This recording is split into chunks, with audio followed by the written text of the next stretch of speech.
हमरे गाँव के लइका सीधा ठोकी रे। हमारा भाई के बा बिहार में नाम रे, तोरा वैसा लइका ओकरा अंडर करे काम रे।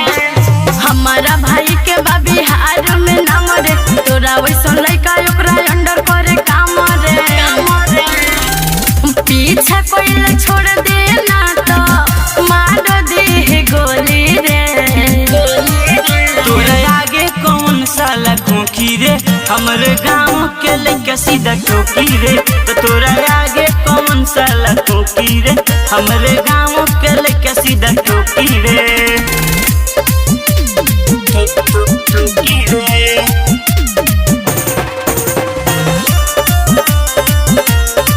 हमरे गाँव के लइका सीधा ठोकी रे। झूठहू के बनता रो ढेर रंगदार हो, जइब धराई तो देह देह फार हो।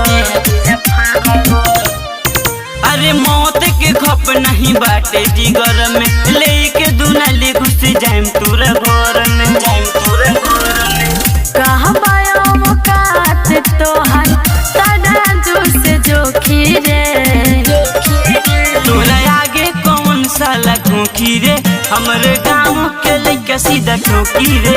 तो तोरा आगे कौन साला खोखी रे, हमरे गाँव के लइका सीधा ठोकी रे। तोरा आगे कौन साला खोखी रे, खोखी रे। हमरे गाँव के लइका सीधा ठोकी रे।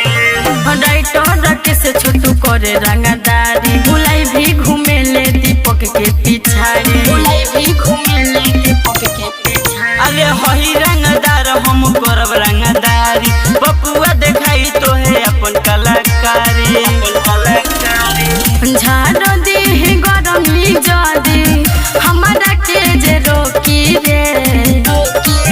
तोरा आगे कौन साला खोखी रे, हमरे गाँव के लइका सीधा ठोकी रे। तो तोरा आगे कौन साला खोखी रे, हमरे गाँव के लइका सीधा ठोकी रे।